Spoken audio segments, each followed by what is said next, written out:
ठाणे परिसरातील उपनगर असलेल्या दिवा इथल्या अनधिकृत इमारतींवर ठाण्याच्या महानगरपालिकेकडून हातोडा चालवण्यात जाणार आहे। पालिकेच्या तोडक कारवाईच्या विरोधामध्ये इथले नागरिक आंदोलन करतात।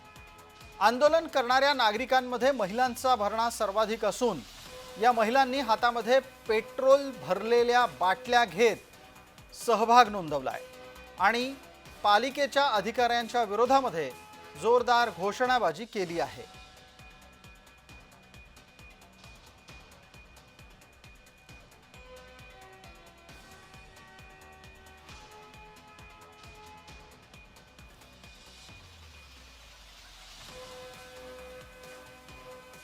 दिव्यातील आंदोलन आपण आता दृश्यात पाहतोय। दिव्यातील आंदोलनाच्या निमित्तानं तिथे सरकार विरोधी एकजूट करण्याचा प्रयत्न सुद्धा स्पष्टपणे दिसतोय। ठाकरे गटाच्या कडून या आंदोलनाला बळ दिलं जात आहे आणि नेतृत्व सुद्धा। दिव्यातील ज्यांच्या घरांवर कारवाईची नोटीस बजावण्यात आलेली आहे अशी ही मंडळी रस्त्यावर उतरली आहे।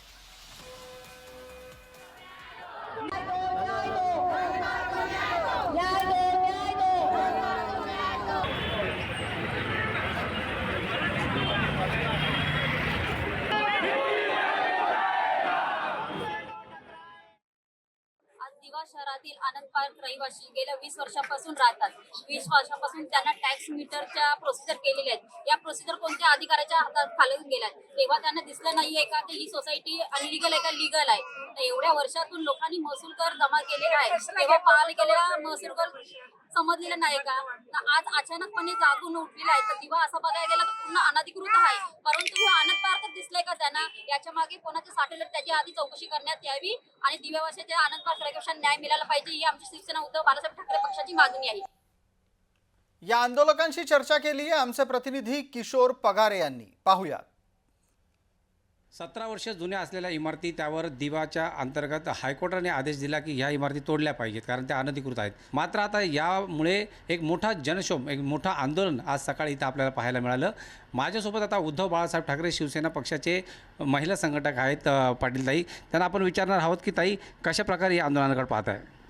आज दिवा शहरातील जनता रस्त्यावर उतरली आहे। दिवा शहरात असलेली आनंद पार्क सोसायटीमध्ये राहणारे रहिवासी हे गेल्या 18 ते 20 वर्षापासून राहत आहेत, परंतु त्यांना कोणतीही कल्पना नाही की या जमिनीमध्ये काय डिस्ब्यूट आहे।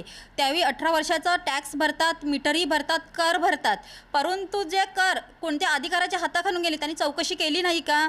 चौकशी करण्यात सर्वप्रथम या अधिकाऱ्यांवर कारवाई केली पाहिजे। आज किती लोक बाधित आहेत आणि किती वर्षापासून हे सर्व चाललंय, हा प्रश्न आता कसा तडीस नेतात? शिवसेना पक्ष हा जनतेच्या पाठीमागे ठामपणे उभा आहे। त्यांना जर इथले आमदार